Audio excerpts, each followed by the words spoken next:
Փողը կարակ դնեք մարդու ջեբը, բայց հավատը չեք կարա դնեք մարդու սրտի մեջ։ Դրա համար դուք անգաղափար, անհավատ։ Մարդիկ եք, ովքեր քաղաքականության մեջ ուղղակի այսպես խարխափելով այդ մահվան այդ բան գերանդիով ուզում են ուղղակի հնձեն տանեն։ Մեծարգո վարչապետ,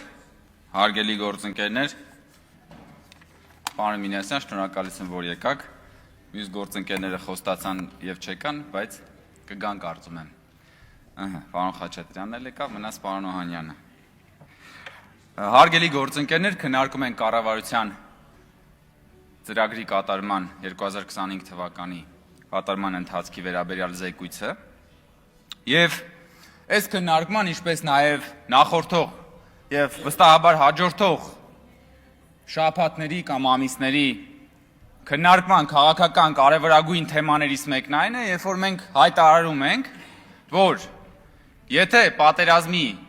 եռագլուխ կուսակցությունը հանկարծ Հայաստանում զավթի իշխանություն, դրան հաջորդելու է աղետաբեր պատերազմ եւ շատ հավանական է, օրինակ, այդ պատերազմը լինի սեպտեմբեր ամսին։ Եվ երբ որ մենք սա ասում ենք, ընդդիմությունը ծառս էլ ելնում եւ ասում է, ինչ եք ասում, ոնց թե մենք չենք կարող նման բան անել։ Հիմա ես ցույց տամ, թե դուք ոնց եք դա արդեն մեկ անգամ արել, հարգելի գործընկերներ։ Մեկ անգամ դուք դա արդեն արել եք։ Դրա անոնսը արդեն դուք տվել եք։ 2023 թվականի սեպտեմբերի 9 Ղարաբաղում ընդդիմությունը վերցնում է իշխանությունը։ Սամվել Շահրամանյանին ընտրում են նախագահ։ Դրանից ընդամենը 10 օր անց, սեպտեմբերի 19-ին սկսում են ռազմական գործողությունները եւ դրանից ընդամենը 17 օր անց, սեպտեմբերի 26-ին Սամվել Շահրամանյանը ստորագրում է Ղարաբաղի լուծարման հրամանագիրը։ Ես ուզում եմ հիշեցնել, որ սեպտեմբերի 9-ին, երբ որ Շահրամանյանը ընտրվեց նախագահ այնտեղ, Ռոբերտ Քոչարյանն ու Սերժ Սարգսյանը շնորհավորեցին նրան եւ հույս հայտնեցին, որ նույնը տեղի կունենա Հայաստանում։ Իսկ այնտեղ ինչ տեղի ունեցավ, հիշեցնում եմ, սեպտեմբերի 9-ին ընտրվեց Շահրամանյանը, սեպտեմբերի 19-ին սկսեցին ռազմական գործողությունները, սեպտեմբերի 26-ին Շահրամանյանը ստորագրեց Ղարաբաղի լուծարման հրամանագիրը։ Այս սրա հույսն էին հայտնում Քոչարյանն ու Սարգսյանը, որ նույնը տեղի կունենար նաև Հայաստանում։ Ու սա ենք մենք հիմա ասում, սրա մասին ենք զգուշացնում, որ եթե հանկարծ պատերազմի եռագլուխ կուսակցությունը Հայաստանում զավթի իշխանությունը տեղի է ունենալու այն ինչը, որ իրենք արդեն մեկ անգամ արել են Ղարաբաղում։ Բայց Հայաստանում այս իմաստով չի լինելու սեպտեմբերի 9, չի լինելու սեպտեմբերի 19, չի լինելու սեպտեմբերի 26-ը, որովհետև լինելու է հունիսի 7-ը։ Եվ հունիսի 7-ին Հայաստանի Հանրապետության ժողովուրդը գնալու է ու տերականգնելու խաղաղությանը, տերականգնելու պետությանը։ Եվ հունիսի 7-ին ժողովուրդը իր ընտրությամբ չի թողելու, որ դուք մատաղ անեք այս պետությունը, ոնց որ մատաղ արեցիք սրանից առաջ գիտեք թե ինչ է։ Ու հիմա, որ դուք եկել ասում եք բանը, մարդկային կյանքերից եք խոսում, մարդկանց մասին եք խոսում, պարոն Խաչատրյանը իր ելույթի մեջ մեծ շատ հետաքրքիր, ես չգիտեմ, կամա թե ակամա, բայց իրենց բնազդը էլի բան ցույց տվեց։ Ասում է այդ խախուտ խաղաղությունը բան էս, որ դուք հիմա ունեք, բան։ Ասում է ու դրա հիմնական փաստարկը այն է, որ 2 տարի կրակոցներ չեն եղել։ Պարոն Խաչատրյան, այդ միտքը շարունակություն ունի, եւ այդ շարունակությունն ավելի կարեւոր է։ Եվ 2 տարուց ավել մարդ չի զոհվել, որը դուք հնարամտորեն շրջանցում եք։ Դուք շրջանցում եք այն փաստը, որ 2 տարուց ավել սահմանին կրակոցից մարդ չի զոհվել։ Խի եք շրջանցում, որովհետև ձեր համար փրկված կյանքը կորած կյանք է։ Որովհետև ձեր համար փրկված կյանքը կորած կյանք է, որովհետև դուք ուզում եք զոհ լինի։ Որովհետև այդ զոհերը 1000-ով ավելացնեք։ Որովհետև ասեք, վայ տեսակ, այս իշխանությունը տարավ 5000 զոհ տվեց պատերազմում, բայց երբ որ մարդ է փրկվում, դուք չեք գալի ասում, գիտեք 1000-ով չեք ավելացնում փրկվածների կյանքը։ Դուք միայն զոհվածների կյանքն եք պատրաստ ավելացնելու 1000-ով։ Որովհետև դուք մահվան վաճառականներ եք։ Դուք մահվան վաճառականներն եք։ Հայաստանի քաղաքական դաշտում այն բան կա, չէ՞, գերանդիով մահը կա, չէ՞։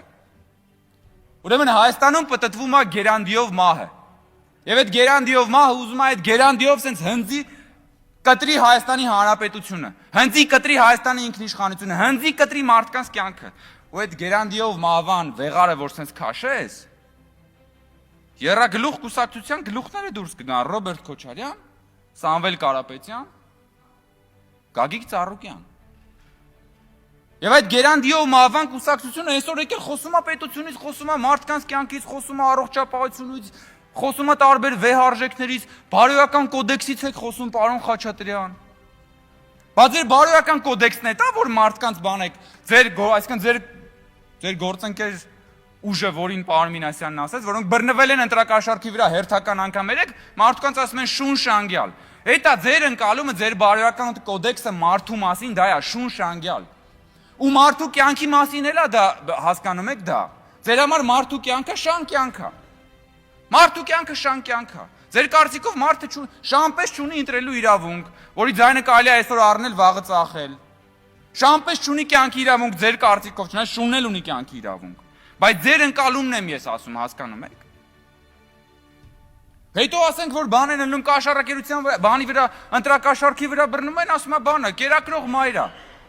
Վարչապետի վրա հարձակվում է, ասում է դե բան է, անչափահաս է։ Կերակրող մայրերի մասին ասը, դուք Հայաստան դաշինքը դարձել է ընդդիմության կերակրող մայրը այսօր։ Բանը Հայաստան դաշինքի մի նախկին падգամավոր Սամվել Կարապետյանի երկրորդ համարն է, մի հատ ուրիշ նախկին падգամավոր Գագիկ Ծառուկյանի կուսակցության երկրորդ համարը։ Իսկական կերակրող մայրեք ընդդիմության համար արգելի գործընկերներ։ Էսա ձեր քաղաքական կոդեքսը, որ գալիս եք չկմեղանում եք, բայց իսկապես պարոն Մինասյանին պետք է արժանին մատուցել։ Մարդը եկավ ուղիղ ասեց ինչ եք մեր քաղաքական գործընկերներին բանանում, նեղացնում։ Ինքը նաև եկավ այն ժամանակ Վարդանիկին բացեի բաց պաշտպանեց, ասեց ինչ եք չկմեղանում ժողովուրդ ջան, այո Վարդանիկը մերն է։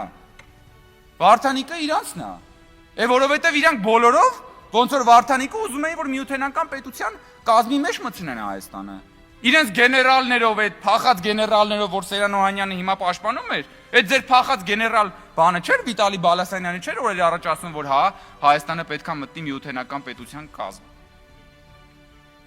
Հա, այդ բանի հետ կապված էլ իրականում իմ գործընկերը սխալ հիշեց, այդ սատանայի փաստաբանի մեջ ոչ թե Ալ Պաչինոն էր, Ալ Պաչինո սատանան էր, փաստաբանը Կիանո Ռիվսն։ Աստված հեռու պահի, Արամ Վարդևանյանն ու Կիանո Ռիվսը։ Արամ Վարդևանյանը ավելի շուտ գիտեք ոնց որ ով լինի։ Այն որ հարսանիքների ժամանակ թամադաներ կան, ովքեր նաև երգում են։ Փողին մուննա, ասենք ինքը թամադա է, մեկ է սկսում է երգել։ Արես մեզ էս թամադան չէր։ Ասում են, հա, բա հիմա էլ երգում է, հա, փողին մուննա, փողը տաս կերգի։ Հիմա մարդը փաստաբան է։ Փաստաբան է ինքը, արդեն երկրորդ քեյսով։ Ինքը գնում է սկզբից որպես փաստաբան, այսինքն թամադա, հետո ասում է փողին մուննա, տեսա կգամ մի հատ քաղաքական գործունեություն էլ կծավալեմ, փողին մուննա։ Էս եք դուք, այ ձեր ցավը տանեմ։ Բայց գիտեք խնդրեմը որն է, որ դուք փողը կարաք դնեք մարդու ջեբը, բայց հավատը չեք կարա դնեք մարդու սրտի մեջ։ Դրա համար դուք անգաղափար, անհավատ։ Մարդիկ եք, ովքեր քաղաքականության մեջ ուղղակի sense խարխափելով այդ մահվան այդ բան գերանդիով ուզում են ուղղակի հնձեն տանեն։ Էս եք դուք։ Ու ամեն պատահած առիթով գալիս ասում են Ադրբեջանի եւ Թուրքիայի պահանջով այս իշխանությունները եւ այլն եւ այլն։ Լավա չեք ասում Ադրբեջանի եւ Թուրքիայի պահանջով Հայաստանի իշխանությունները առողջապահության ապահովագրություն են անում։ Բուժում են բոլորին, որպեսզի առողջ հանձնեն։ Չնայած դա էլ կարակ ասեք, Քրիստինե Վարդանյանն երեք ասում է, բան, ամերիկյան համալսարանը հայտարարեց, որ դասերը կլինի հեռավար Իրանի դեպքերի, դուք եք մեղավոր։ Ես ուղղակի զարմանում եմ, երբ որ Քրիստինե Վարդանյանը մտնում է սենյակ, ողջախոհությունը դուրս է գալիս սենյակից։ Գնում կախվում է ուղղակի, ասենք, հասկանում եք։ Ասում եք մատաղացու գար, պարոն Մինասյան, կարծեմ դուք եք ասում մատաղացու գար։ Դուք եք խոսում դրանից։ Երբ որ 2023 թվականն էր, եթե կարծում եմ ճիշտ եմ հիշում, երբ որ վարչապետն առաջին անգամ այս ամբենից խոսեց նշաձողը իջացնելու մասին, դուք կրկին ծառս ելաք։ Եվ դուրս եկաք փողոց, սկսեցիք շարժումներ գեներացնել, այնտեղ հայտարարություն ընդունեցին խմբակցությունները, խոսում էին ինքնորոշման իրավունքից, պետականությունից, հայկական երկու պետություն եւ այլն բան։ Հիմա սկի չեք հիմա էլ ասում եք, այ դենց բան, դե վերադարձի իրավունքը, բանը, բա մատաղ անելուց ավելի վառ օրինակ չկա։ Բա որ դուք չթողեցիք, որ այդ մարդիկ գնան նստեն, բանակցեն, խոսան, այսօր մենք խոսում ենք բռնի տեղահանությունից։ Եվ ես նորից եմ ասում, Հայաստանի ժողովուրդը հունիսի 7-ին գնալու է եւ տերա կանգնելու խաղաղությանը։ Ու թույլ չի տալու, որպեսզի նոր Բերլինի կոնգրեսներում ու Սան Ստեֆանոներում դուք գնաք դիվանագիտական մուրացկանի ցուպը ձեռքներիդ, գնաք, խնդրեք, աղերսեք, լացեք, որ մեզ ինչ-որ մի հատ թուլափայ տան, որովհետև մենք ունենք պետություն։ Հայաստանի ժողովուրդը թույլ չի տալու, որ մեկ էլ Հայաստանի Հանրապետության դրոշակները, այսինքն որ հիմա դրել եք էս դրոշակները դեմներդ, որ այդ Հայաստանի դրոշակները վերցնեք, գնաք այս կամ այն կոնֆերանսում վիզները ծուռ, բանան թղթե շերեփով լացեք, որ ձեզ մի թուլափայ տան, թույլ չի տալու, որովհետև Հայաստանի Հանրապետությունը ժողովուրդն ունի իր ավետյաց երկիրը, ունի իր պետությունը, որը պահելու եւ պաշտպանելու է։ Եվ այդ պաշտպանության ամենակարևոր առավոտյան լինելու է հունիսի 7-ի ընտրությունները։ Շնորհակալություն։